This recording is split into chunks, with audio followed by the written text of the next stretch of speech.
अब आपके तीन तीन नेता तो जेल में हैं, आपके मुख्यमंत्री किस दिन वहां पहुंच जाए इसका कोई पता नहीं। ये क्या हो रहा है कि करप्शन के खिलाफ लड़ती हुई निकली एक पार्टी अब करप्शन में ही अपने आप को लिप्त पा रही है। राहुल जी, इस देश में जेल का खेल जो चल रहा है वो हमें समझना होगा। आज के समय यदि कोई विपक्ष का नेता भाजपा ज्वाइन कर लेता है तो उसके खिलाफ जितने मुकदमे चल रहे थे वो बंद हो जाते हैं, कोई जेल, कोई एजेंसियों के चक्कर नहीं काटने पड़ते। लेकिन अगर कोई लोकप्रिय नेता भाजपा ज्वाइन करने से मना कर देता है तो उस पर आरोप लगते हैं, एजेंसियां रेडें डालती हैं और उसे गिरफ्तार कर लिया जाता है। मैं उसका एक बड़ा ही रीसेंट एग्जाम्पल आपके सामने रखना चाहता हूं जिससे मुझे लगता है कि बात पूरी क्लियर हो जाएगी। 2016 में इसी सरकार ने, इसी भाजपा सरकार ने एक बहुत बड़े नेता को गिरफ्तार किया एनफोर्समेंट डायरेक्टरेट ने भ्रष्टाचार के आरोपों में। 2 साल वो नेता जेल में रहा और बड़ी मशक्कत के बाद 2018 में उस बड़े नेता को बेल मिली। 2023 में उस नेता ने भाजपा ज्वाइन कर ली और इसी हफ्ते बॉम्बे हाई कोर्ट में ईडी ने सारा मुकदमा जो उस नेता के खिलाफ डाला हुआ था वो वापस ले लिया। मैं बात कर रहा हूं छगन भुजबल की।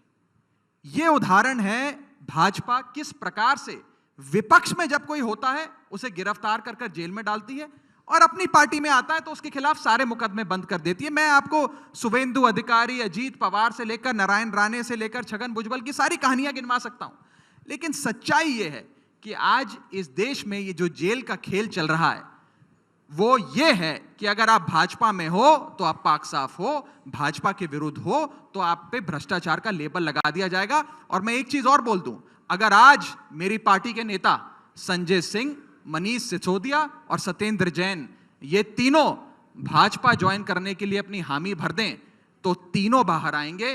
केंद्र में बड़ी मंत्रिमंडल उन्हें दिया जाएगा और हो सकता है इनमें से किसी एक को भारत रत्न भी दे दिया जाए। इस बात में दिक्कत यह है कि अगर कोई आरोप ना होता या आरोप में, जैसे मैंने सुप्रीम कोर्ट में जब मनीष सिसोदिया की बेल हियरिंग में ऑर्डर आया तो उसको पढ़ा, वहाँ पे वो कह रहे हैं कि टेंटेटिवली हमें प्रमाण मिले हैं। वो बात कह रहे हैं कि prevention of money laundering act में 14 होलसेल लिकर डिस्ट्रीब्यूटर्स का एक्सेस प्रॉफिट, मतलब वो कोर्ट में जब जब ऑर्डर आ रहा है तो वो कह रहे हैं कि जो इन्वेस्टिगेटिव एजेंसी के आरोप हैं उसमें वो तथ्य मान रहे हैं, प्रमाण पा रहे हैं।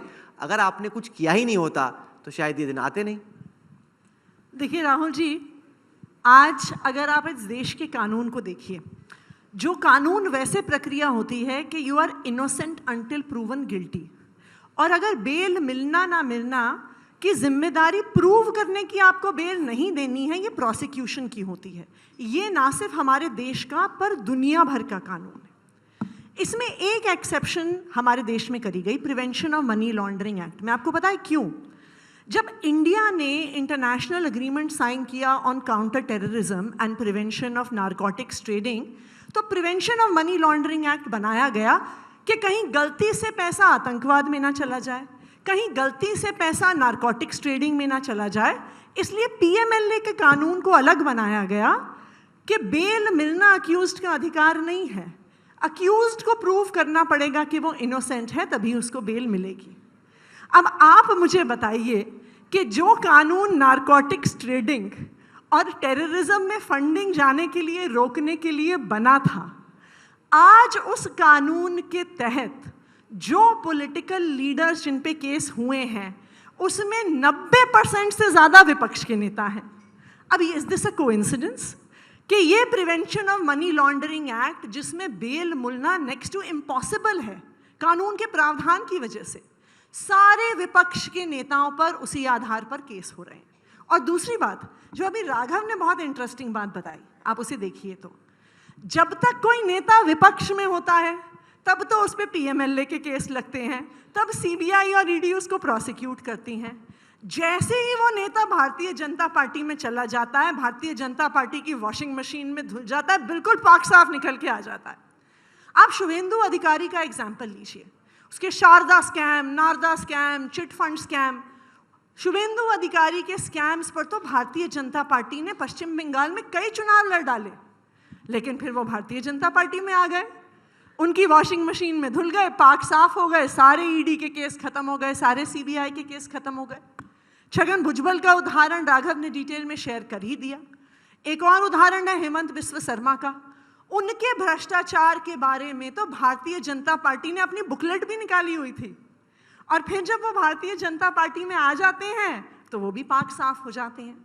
तो ये बिल्कुल स्पष्ट है, पूरी देश की जनता को स्पष्ट है कि आज विपक्ष के नेताओं पर जो कोई भारतीय जनता पार्टी के खिलाफ बोलेगा, जो कोई उनके खिलाफ खड़ा होगा, उसके पास एक चवन्नी भी ना हो, जैसे मनीष सिसोदिया के पास नहीं मिली इनको, ना उनके घर में, ना लॉकर में, ना पैतृक गांव में, ना उनके ऑफिस में, लेकिन फिर भी उन पे मनी लॉन्ड्रिंग का केस हो जाता है। इस वक्त दिल्ली में सबसे बड़ा सवाल यह है कि क्या अरविंद केजरीवाल जेल जाएंगे।